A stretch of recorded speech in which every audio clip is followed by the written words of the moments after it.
Every year, tens of thousands of pre-meds apply to US medical schools. Every one of them has spent years studying, researching, and volunteering to get to this point, and yet most of them don't gain any acceptances. As these students prepare themselves for the next application season, they start looking for reasons why they didn't get in. Was their GPA too low, MCAT not high enough, too few volunteer hours, or was affirmative action to blame?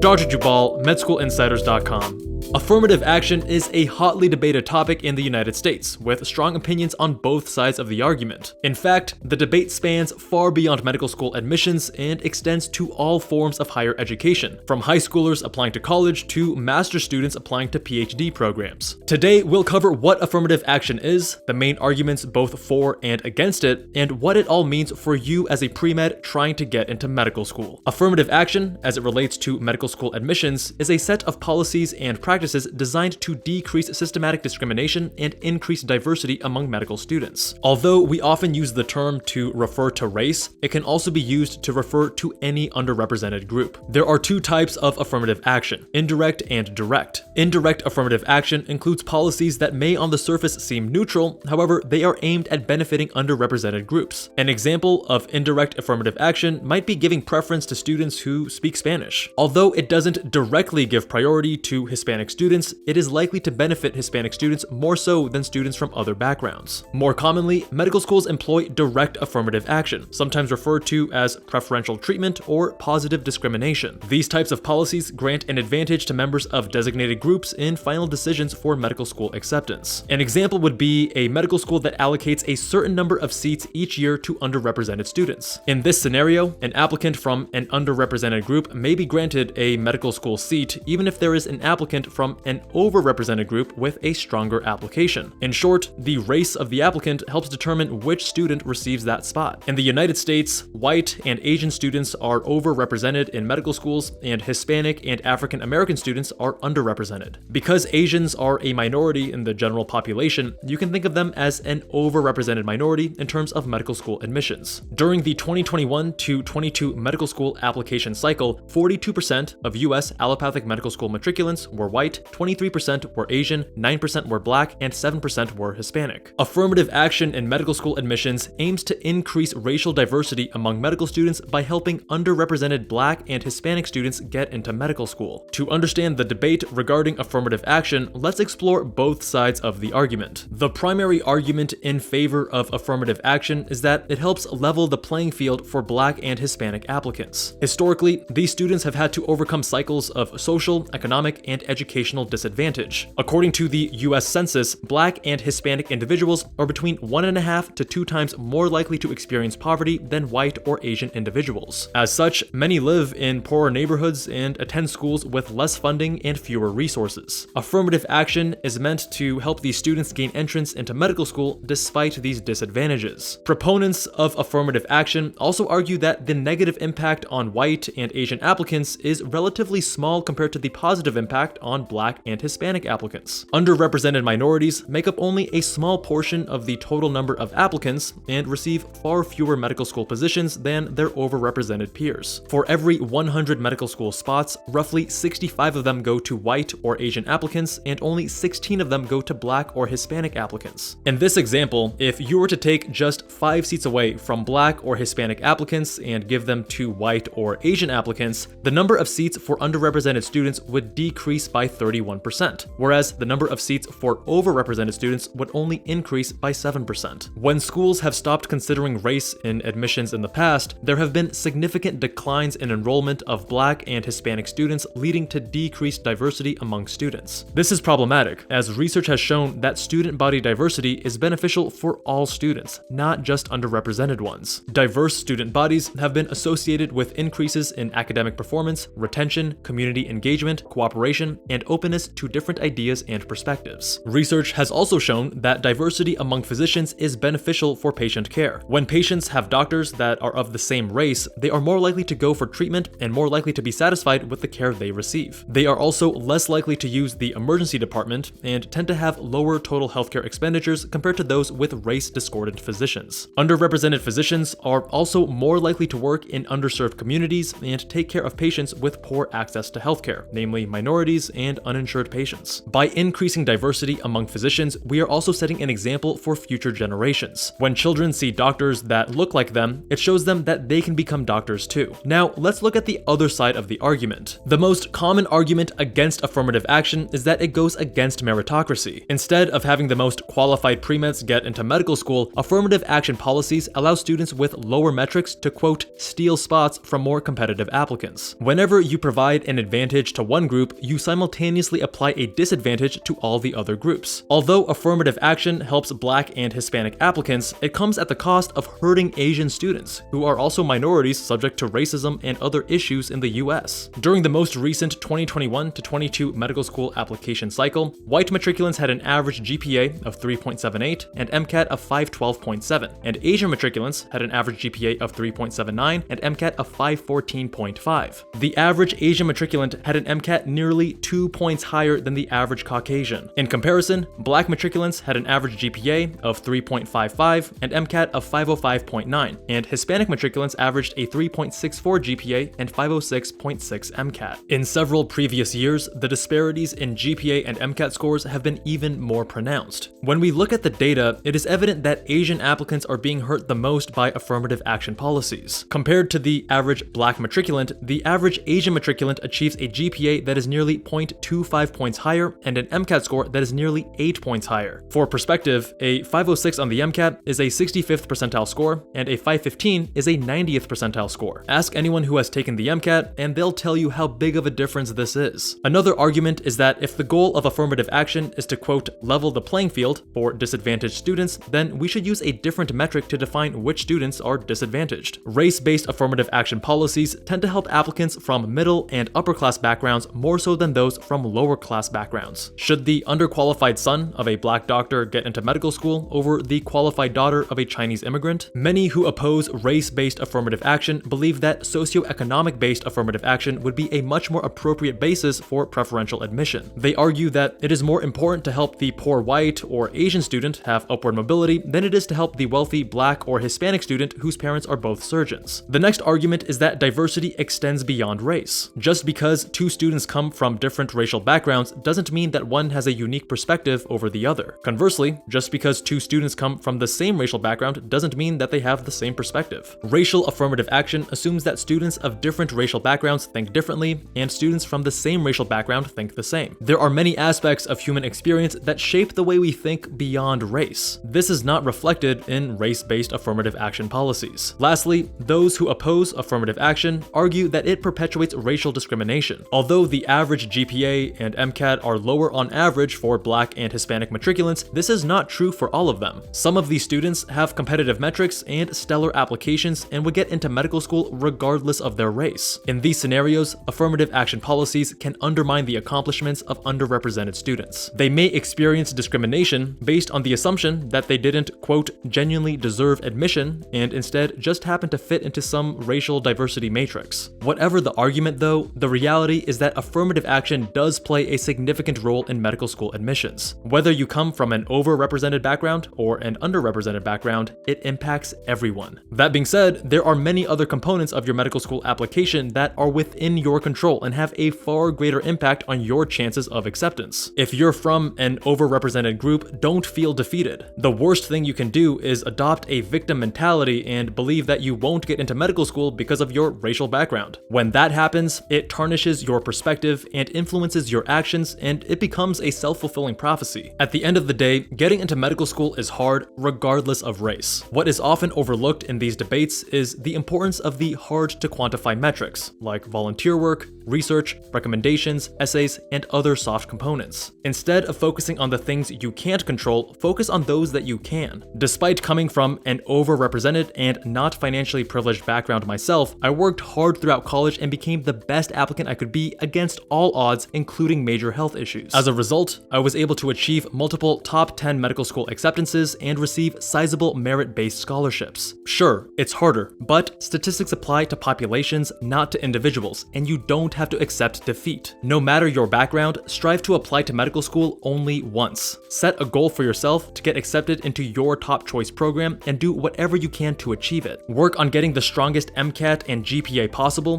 craft a strong narrative that puts you in the best light, and be so compelling that medical schools fight over you. By doing this, you can even get top medical schools offering full ride scholarships to incentivize you to go to their school. If you'd like to learn how to do this yourself, visit us at medschoolinsiders.com. Our insiders are physicians from top programs, many of whom earned merit-based scholarships themselves, and can help mentor you in crafting a stellar application as well. Or if you need help bolstering your GPA and MCAT, we have tutoring and an MCAT course that'll deliver the results you need. It's what we're passionate about as we help empower a generation of happier, healthier, and more effective future doctors. If you enjoyed this video, be sure to check out 5 reasons pre-meds fail to get into medical school or this other video. Much love, and I'll see you guys there.